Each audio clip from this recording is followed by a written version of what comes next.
Welcome to the deep dive. Today, we're really jumping into a crucial time, a foundational period for, well, one of Westeros' most famous dynasties. We're talking about the early years of King Jaehaerys I and Queen Alysanne Targaryen. That's right. Often called the good, right? Mhm. But their start was anything but peaceful. Exactly. We're looking at a time packed with uh, intense personal grief, some really clever political moves, and frankly, some pretty shocking betrayals. So for this deep dive, we're pulling from those detailed histories, the chronicles. We'll cover everything from these groundbreaking royal tours they did to the whispers in court, the intrigue, and some really deep personal tragedies. Yeah, the sources are quite rich for this period. And the mission for you listening in is to really get how these early years, especially this one pivotal year they call the Year of the Stranger, how all that shaped the monarchy, shaped the whole realm. And to see the human cost, too, Yeah. even behind these legendary figures. Absolutely.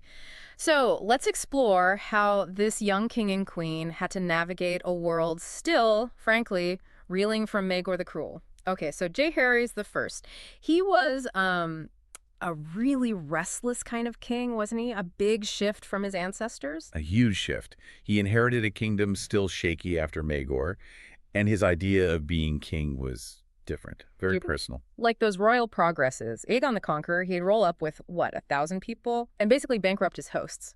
Pretty much, yeah. It was a massive burden. But Jaehaerys, on his first progress in 51 AC, he takes just 100 men, 20 knights, the rest servants. He wanted to see people, be seen, but not be this unwelcome guest. He even said, I do not need to ring myself about with swords so long as I ride Vermithor. Which is quite a statement. It really is. So what was the thinking there? Beyond just saving money, what was the strategy? It was a deliberate and I think brilliant move to sort of redefine what kingship meant. By traveling lighter, Jaehaerys could actually reach smaller lords, places off the beaten path that Aegon's massive processions just couldn't manage. Right, places that never saw the king. Exactly.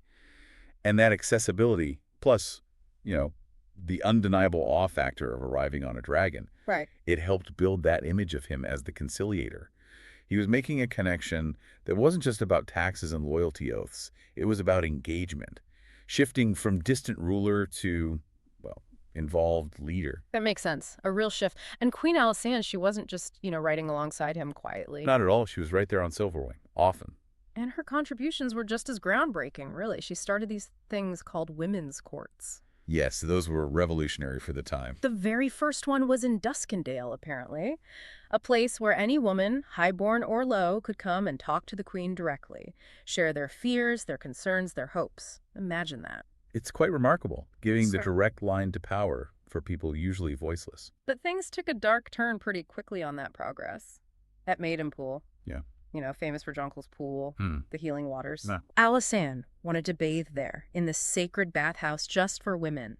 But as she was getting ready, 3 holy sisters attacked her with daggers. Just unbelievable. And horrifying. They believed her unborn child was an abomination, that Targaryen sibling marriage still causing huge friction. Absolutely. Deep-seated opposition. Thankfully, her companions were incredibly brave. Septa Edith got slashed across the face, Prudence Celtigar stabbed in the shoulder, and Rosamund Ball, she died 3 days later, stabbed in the belly. Just horrific. But they saved the queen. They did. The queen was untouched. That attack, though, it was such a stark, brutal reminder that the opposition to the Targaryen marriage was still very real, very dangerous, even years into Jaehaerys' reign. Yeah, you'd think things would have settled down more by then. You would. And it really highlighted how vulnerable the queen could be, even with the Kingsguard around. Her security needed something more specific. And Alysanne knew it. She apparently told the king, I need a protector of mine own. Your 7 are leal men and valiant, but they are men and there are places men cannot go. Which is a very astute point. It led directly to Jonquil Dark, the Serpent in Scarlet, being appointed as her sworn shield, later called the Scarlet Shadow. A really crucial moment. It wasn't just about safety. It was asserting a queen's specific needs and her right to address them. And Alysanne's influence, it just kept growing. Those women's courts weren't just for listening. No, they had real impact. In 52 AC, up in the Vale of Arryn, the courts brought the whole plight of widows issue right to the forefront. Yes, a major problem back then. So many women, especially if they weren't the first wife, were just being kicked out, left with nothing by their late husband's heirs. It was systemic. These women were often left destitute. Alysanne hearing this directly. Well, it was powerful. And it led to actual change. Yep. King Jaehaerys, clearly listening to his queen, put forth the widow's law that same year. That's right. It didn't upend inheritance entirely. The eldest child still inherited. But it was crucial. It mandated that widows had to be maintained in the same state they were used to. And importantly, it stopped men from disinheriting kids from a first marriage to favor a second wife's kids. So it's a really clear example of Alysanne's power, right? Yeah. Indirect, maybe, but definitely powerful legislative influence. Absolutely. A unique kind of power wielded through listening and influence. Okay, so while Alysanne is tackling social justice, Jaehaerys has this other huge project brewing back in King's Landing. The city itself. Yeah, it was apparently a mess. Grown too fast, no planning, just narrow, dark, filthy streets. He supposedly said, "Would that I could empty the city, knock it down, and build it all anew." A bit ambitious, perhaps. Just a bit. Since he couldn't quite do that, he started massive renovations, widening streets, paving them, tearing down the worst hovels, creating a big central square, new main roads like the King's Way, the God's Way. Huge infrastructure projects, Yeah. which of course cost a fortune. Exactly. Grand visions, grand price tags. And that's where things get tricky. The cost of fixing the city, plus building the dragon pit, it put a massive strain on the royal treasury. Which brings in a rather colorful character. Ah, yes. Lord Rigo Draws, the Pentoshi master of coin. Widely hated, apparently, but undeniably good at his job. That's the consensus. People thought he was corrupt, twice as rich as he is, was the quote, right? Mocking the idea he'd steal from the king. Yeah, and he worshipped some kind of bat-headed idol. People called him godless, flaunted his wealth, silk robes, ruby rings. Didn't exactly blend in. No, not the type to win popularity contest, but faced with this huge financial hole. He came up with a solution, a very unpopular one. Extremely unpopular. He brought in a new gate fee. Right. Everyone entering or leaving King's Landing had to pay. Wagons and carts got hit the hardest. Ouch! People must have loved that. Oh, the grumbling increased tenfold, absolutely. What? But it worked. It brought in a lot of money, eased the crown's debts, paid for Jaehaerys' rebuilding. Pragmatic but politically costly for Draz himself. Okay, so as 52 AC ends, Alysanne tells Jaehaerys she's pregnant again. Great news. And 53 AC kicks off with, well, a tale of two very different pregnancies. Yes, quite the contrast. First, unbelievable news from Storm's End. Dowager Queen Alyssa, Jaehaerys' mother, is pregnant at 44. Which was considered miraculous, almost unheard of back then. A blessing from the gods, they called it. Lord Rhaegar Baratheon, her husband, was apparently overjoyed despite past issues, and early that year they had a healthy son, Mormont. Robust and healthy, the histories say. A moment of joy. But then, back in King's Landing, Queen Alysanne gives birth to her own son. She names him Aegon, for the Conqueror and her lost brother. A poignant name choice. But the baby, Prince Aegon, was born too early, and he died just 3 days later. Just devastating for her, for both of them. Alysanne was completely heartbroken. And she became convinced, utterly convinced, that the attack back in Maidenpool was the reason. She believed those healing waters would have saved him. That loss hit her incredibly hard, left a deep scar, that conviction, that lingering trauma. It would really influence how fiercely protective she became of her later children. You can understand why. Such a tragic reminder that even for royalty, life is so fragile. And how personal grief just intertwines with everything, even ruling a kingdom. But as they say, the gods bring sorrow and joy. Later that same year, 53 AC, Alysanne had another child, a strong, healthy daughter, Princess Daenerys. A bit of light after the darkness. Jaehaerys was away when he got the news, flew straight back, apparently doted on her from the start. It brought some much-needed happiness, a breather from the grief. A welcome respite for the realm, too. Yeah, but happiness wasn't exactly universal across the family.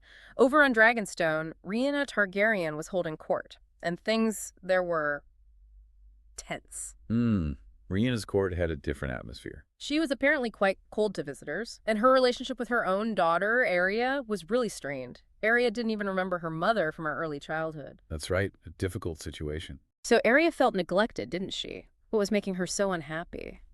She's the heir to Dragonstone, you'd think. Well, she's only 11, remember? And she missed King's Landing desperately. The hustle and bustle, the knights, the singers, the attention she got there. Okay.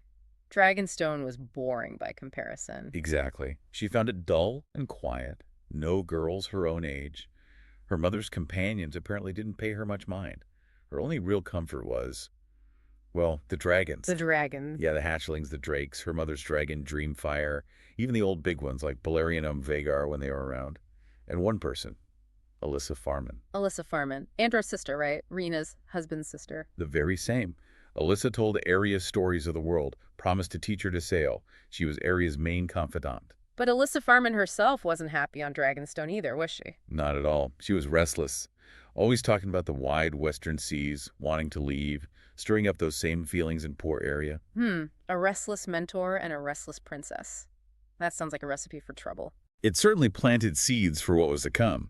That desire for escape would soon boil over with huge consequences. So as 53 AC drew to a close, nobody really knew what was coming. Even the Archmaesters didn't predict the darkness ahead. No, 54 AC blindsided everyone. It became known as the Year of the Stranger, just packed with death, division, disaster, a truly awful year. It really earned its name. It kicked off almost immediately. First death. Old Septon Oswick, the one who bravely married Jaehaerys and Alysanne, passed away in his sleep. A sad loss, but perhaps expected given his age. True. But then came the next bombshell. Dowager Queen Alyssa, now 46, was pregnant. Again. Which was met with even more disbelief than the first time. 46 was ancient for childbirth then. Serious doubts about the pregnancy and her health. While that news was sinking in, something else was brewing on Dragonstone. Something more sinister. Alyssa Farman. Yep. Alyssa Farman decided she couldn't take island life anymore. She left. Princess Arya apparently wept, begged Alyssa to take her along. But Alyssa refused her. Gently, but firmly. Told her, no child, your place is here. Okay, so Alyssa leaves. Then, about 2 weeks later, a shocking discovery. The dragon eggs. 3 dragon eggs. Gone. Missing from the hatcheries. A major crisis. Sir Merrill Bullock investigated, and suspicion fell squarely on Lady Alyssa, Rhaena. Well, outwardly, she was furious. She fired Bullock, confronted her husband, Andrew Farman, Alyssa's brother. Who presumably knew nothing. Presumably. Rhaena even sent men looking for Alyssa in Pentos and Bravos, but nothing. The trail went cold. How serious was stealing dragon eggs? Oh, incredibly serious. When Rhaena finally told Jaehaerys, he got it immediately. He said they were worth a fleet of ships. Huge monetary value. Wow. But much, much worse was the strategic implication. He feared, quote, another Dragonlord in the world, one not of our own house. That was the nightmare scenario. Like another Valyria rising up somewhere else. Precisely. His reaction was grim. Find the eggs. If they won't give them back, we must needs go and get them. Take them back if we can, kill them if not. That's how serious it was. So basically a global hunt was on, using Rhaego Draz's network. Exactly. His network of bad men in the free cities was activated to listen for any word, any rumor about those eggs. And the whole time, the court had no idea. Alyssa Farman, now calling herself Alice Westhill, Had already done the deed. she'd sold the eggs to the Sea Lord of Bravos, took the gold, went to the Iron Bank, and commissioned her dream ship, the Sun Chaser. An incredibly bold and dangerous move. She got away with it for a time. Meanwhile, back in Westeros, another crisis hits. The High Septon in Old Town suddenly dies. Right, creating a power vacuum in the faith at a critical time. Jaehaerys needed a successor who was an exceptionalist, basically. Someone who'd uphold the Targaryen right to marry sibling to sibling, not condemn it. Which was still a hugely contentious issue within the faith. His first choice was Secton Barth, his trusted advisor. But Barth wisely said no, knowing the conservative factions would never accept him. Probably a smart move on Barth's part. He knew the political landscape. So the council starts brainstorming, and their ideas get interesting. Yes. Desperate times. Desperate measures, perhaps. Rhaego Draz apparently joked about bribes. Demon Valerion and Quarrel Corbray suggested just showing up with soldiers, a show of force. Intimidation, basically. And Albin Massey went even further, suggesting a, quote, mysterious death for Septon Matthias, a candidate they really didn't want. Chilling. A reminder of the darker side of politics, even in Jaehaerys' council. But Jaehaerys shot all that down. No bribes, no threats, no assassinations. Instead, He did something far more dramatic and effective. he and Alysanne just hopped on Vermithor and Silverwing and flew straight to Old Town, unannounced. Imagine seeing that. And then Silverwing lands right on top of the high tower itself, its wings fanning the beacon flame. What a power move. Absolutely. Dragon diplomacy at its finest. It sent an unmistakable message to the city, and especially to the most devout electors, before Jaehaerys even said a word. Then he negotiates, right? With Lord Donald Hightower. Very shrewdly. The Hightowers had deep ties to the faith, many family members among the most devout. Jaehaerys struck a deal. The bargain. Exactly. They'd support the election of Septon Elfin. He was old, legless, but crucially an exceptionalist as a sort of interim High Septon. The unspoken promise was that a Hightower would likely succeed him. Clever. Get his exceptionalist in now. Appease a powerful family for the future. A masterclass in political maneuvering, really, using influence and the promise of future favor rather than overt force or corruption. Well, while all this is going on, waiting for the election, what's Queen Alysanne up to? Not just waiting around, I bet. Definitely not. She was busy visiting silent sisters, helping the sick, the poor, and she spent 3 whole days in the Citadel Library. This citadel, attending lectures. Yes, immersing herself in learning, which led to another one of her quite radical moments. For one? She actually challenged the archmaesters, argued that women should be allowed into the Citadel, allowed to forge chains and become maesters. Wow. In that era. Exactly. She even said, if I had not become queen, I might have liked to be a maester. It shows her incredible intellectual curiosity, her progressive thinking, seeing knowledge as something for everyone, not just men. She really was ahead of her time, wasn't she? Okay, but the year of the stranger wasn't done yet. Not by a long shot. As the year dragged on, terrible news came from Storm's End. Dowager Queen Alyssa. Her pregnancy was going badly. She was dying. Jaehaerys and Alysanne immediately flew there on their dragons. Another desperate flight to a family bedside. They found Lord Rhaegar Baratheon already falling apart, drunk, despairing. He apparently said, "The stranger's in that room," invoking death itself. A grim scene. Maester Kyrie gave them the awful prognosis. Alyssa couldn't be saved. The baby was twisted. There was a tiny, awful chance to save the child by cutting Alyssa open, but the Maester said the woman will die. An impossible choice. Jaehaerys had to force Rhaegar to make it, and Rhaegar, apparently unable to even look at his wife, just sobs, "Save my son." Heartbreak. Accounts differ on Alyssa's last moments. Some say she heard and accepted it, whispered, "Save my babe. I will go to see my boys again." Thinking of her sons, Aegon and Viserys. Others say she died without waking. We don't know for sure, but Alysanne stayed with her, held her mother's hand through the whole ordeal, and in the end, it wasn't a son. It was a tiny, weak girl, Jocelyn. Who, against all odds, survived. Yes, she survived, but what a tragic way to enter the world. Then Rhaena Targaryen shows up. Too late. Her mother's already gone. And Rhaena's grief turns sharp, volcanic. She absolutely unloaded on Lord Rhaegar, blamed him entirely. "Her blood is on your hands," cursed him, threatened to make another Harrenhal of Storm's End if he ever remarried. Just raw, unrestrained fury and grief. Rhaegar just dismissed her as mad, laughed it off, which maybe not the wisest reaction. Probably not, but he was likely still reeling himself. Meanwhile, back on Dragonstone. Oh, right. The tragedy wasn't contained to Storm's End. Back on Dragonstone, Andrew Farman, Rhaena's husband, things were bad. Very bad. He was living a life of complete neglect and humiliation. Rhaena essentially ignored him. He couldn't sail, wasn't a warrior, couldn't even read. Spent his days just moving painted soldiers on a map. A totally empty existence. He was mocked. Even Arya apparently dumped a chamber pot on his head once. He had no role, no respect, that kind of festering resentment. It turned incredibly dark. As autumn came to Dragonstone, a weird sickness started spreading. Weird how? It only seemed to affect women. Rhaena's companions, Cassella Staunton, Sifta Merriam, Elaine Royce, Sam Stokeworth, Lyanna Valerian, they all died. Only women. That's odd. Very odd. Maester Culper died too, but he was the only man, and he died early on. Rhaena herself, untouched. They put it down to her Valyrian blood. But it wasn't a sickness, was it? No. It was Rio Draz, of all people, who figured it out. Reviewing the Maester's reports from King's Landing, he identified the symptoms. It was poison. The Tears of Lies. Tears of Lies, Andrew Farman. Andrew Farman. He'd killed the old Maester first, likely to cover his tracks. Then he systematically poisoned the women Rhaena cared about, the ones he felt stood between him and her attention. That's monstrous. When they finally confronted him, he didn't even deny it. He apparently boasted about it. How he used his harmless, sweet, joking persona to get close, to deliver the poison, weaponizing his own humiliation. Unbelievable. And then... His final act was pure drama. He supposedly declared, "My wife can fly and so can I," and just jumped from a window. Leapt to his death. Wow. And Rhaena's reaction. Pure vengeance. She had his broken body hacked to pieces and fed to her dragon. A brutal end to a brutal story. The year of the stranger just keeps getting worse. The fallout was immediate. Lord Daemon Valerian, whose niece Lyanna was among the poisoned, resigned as Hand of the King. grief-stricken. So Jaehaerys needed a new hand, another headache. He considered several people, members of his council, other lords, rejected them all. Finally settled on Sir Miles Smallwood, a respected warrior. Solid, but maybe not the political mind Demon Valerian was. And Alysanne, she tried to help, right? Yeah. Flew back to Dragonstone. She did. Tried to comfort Rhaena, tried to reach out to Arya, but she was basically rejected by both.